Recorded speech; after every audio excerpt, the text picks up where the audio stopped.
టేస్టీగా ఉండే chicken pickle ఎలా చేసుకోవాలో ఇప్పుడు నేర్చుకుందాం. ముందుగా నేనైతే ఒక కేజీన్నర చికెన్ తీసుకున్నానండి. దాన్ని శుభ్రంగా క్లీన్ చేసేసి పెట్టుకున్నాను. సో దానిలో ఒక స్పూన్ పసుపు, ఒక స్పూన్ సాల్టు వేసుకున్నానండి.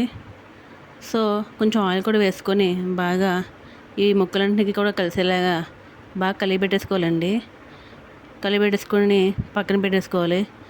చికెన్ ముక్కలకి సాల్ట్ ఎంత బాగా పడితే అంత టేస్ట్ బాగుంటుందండి పచ్చడి అనేది. కాబట్టి బాగా కలిపెట్టేసుకొని కొంతసేపు అలా ఉంచాలండి. ఉంచిన తర్వాత ఒక కడాయి తీసుకొని స్టవ్ వెలిగించి కడాయి పెట్టేసుకొని దానిపైన మనం మిక్స్ చేసి పెట్టుకున్నాం కదండి చికెన్ ముక్కలు వేసుకోవాలండి. వేసుకొని బాగా డ్రై రోస్ట్ అయ్యేలాగా వేయించుకోవాలి. వేయించుకున్న తర్వాత ఎందుకంటే చికెన్లో వాటర్ మొత్తం కూడా పోవాలండి. చికెన్లో తడి ఉంటే పచ్చడి అనేది పాడైపోతుంది. కాబట్టి చికెన్లో ఉన్న వాటర్ మొత్తం కూడా డ్రై అయిపోయేలాగా వేయించుకోవాలండి. వేయించుకున్న తర్వాత వేరొక కడాయి తీసుకొని దానిలో ఒక 5-6 లవంగాలు, ఒక 5-6 యాలకులు, ఒక 3-4 దాల్చిన చెక్కలు, అలాగే స్పూన్నర ధనియాలు వేసుకొని వేయించుకోవాలండి. కొంచెం బ్రౌన్ కలర్ వచ్చేంత వరకు కూడా వేయించుకోవాలి. సో మీడియం ఫ్లేమ్లో పెట్టి వేయించుకోవాలండి. హై ఫ్లేమ్లో పెడితే మాడిపోయే ఛాన్సెస్ ఉంటాయి కాబట్టి సో మీడియం ఫ్లేమ్లో పెట్టుకొని వేయించుకోవాలి. అవి బాగా వేగిన తర్వాత స్పూన్నర ఆవాలు, అలాగే స్పూన్ మెంతులు, అలాగే స్పూన్ జీలకర్ర కూడా వేసుకొని మరి కొంతసేపు వేయించుకోవాలండి. బాగా వేయించుకున్న తర్వాత తీసేసుకొని చల్లార్చిన తర్వాత మిక్సీ జార్లో వేసుకొని పౌడర్ చేసి పక్కన పెట్టేసుకోవాలండి. పెట్టేసుకున్న తర్వాత ఎందుకంటే ఈ మసాలా అనేది పచ్చడికి చాలా టేస్ట్ ఇస్తుందండి. కాబట్టి ఈ మసాలా వేయడం చాలా ముఖ్యమండి పచ్చళ్ళలో. కాబట్టి నేను ముందుగా ప్రిపేర్ చేసి పక్కన పెట్టేశాను. అలాగే అల్లం వెల్లుల్లి పేస్ట్ కూడా అండి. ఎందుకంటే చికెన్ పికిల్లో అల్లం వెల్లుల్లి పేస్ట్ కూడా వేస్తే మంచి టేస్ట్ అనేది వస్తుంది. కాబట్టి అల్లం వెల్లుల్లి పేస్ట్ కూడా నేను మిక్సీ పెట్టుకొని ఆడించుకొని పక్కన పెట్టేశానండి.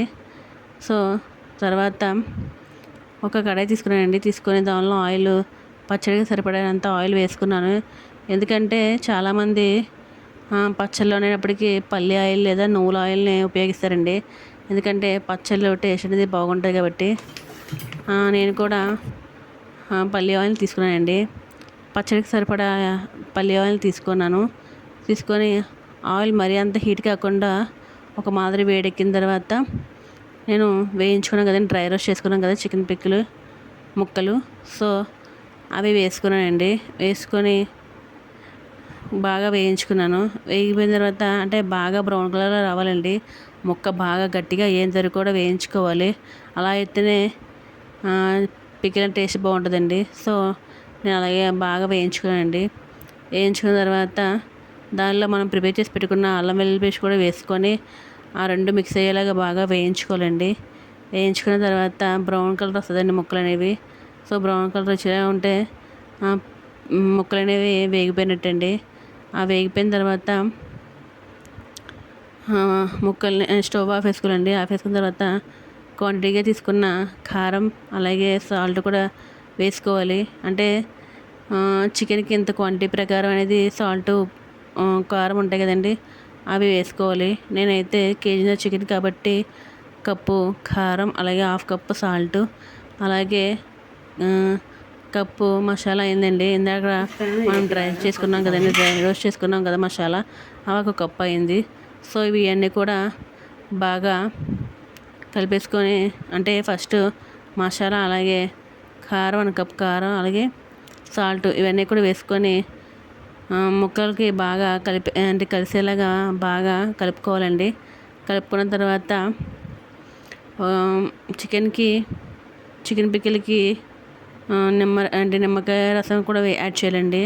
అంటే టేస్ట్ బాగుంటుంది కాబట్టి నిమ్మకాయ రసం అనేది యాడ్ చేస్తే పికిల్ ఇంకా టేస్ట్ బాగుంటుంది. సో నేను ఒక 3-4 నిమ్మకాయలు అనేది తీసుకున్నానండి. తీసుకొని జ్యూస్ చేసి పెట్టేసుకున్న తర్వాత మనం పికిల్ కలిపేసి పెట్టుకున్నాం కదండి. సో అది చల్లారిన తర్వాత లెమన్ జ్యూస్ని కూడా దాంట్లో వేసేసుకొని మరొకసారి బాగా కలిపెట్టేసుకోవాలండి. మొత్తం అన్నీ కూడా బాగా మిక్స్ అయ్యేలాగా కలిపెట్టేసుకొని పక్కన పెట్టేసుకోవాలి. ఎందుకంటే చికెన్ పిక్కల్ వేడిలో వేయకూడదండి లెమన్ అనేది. అలా వేస్తే పచ్చడి పాడైపోద్ది కాబట్టి చల్లారిన తర్వాత బాగా అప్పుడే లెమన్ జ్యూస్ వేసుకోవాలి. సో పచ్చడికి ఎలాంటి తడి అనేది తగలకూడదండి. తడి తగిలితే పచ్చడి పాడైపోయే అవకాశం ఉంది కాబట్టి తడి తగలకుండా చూసుకోవాలి. మరి ఈ వీడియో నచ్చితే లైక్ చేయండి. అలాగే మన ఛానల్ని సబ్స్క్రైబ్ చేయండి. బాయ్ అండి.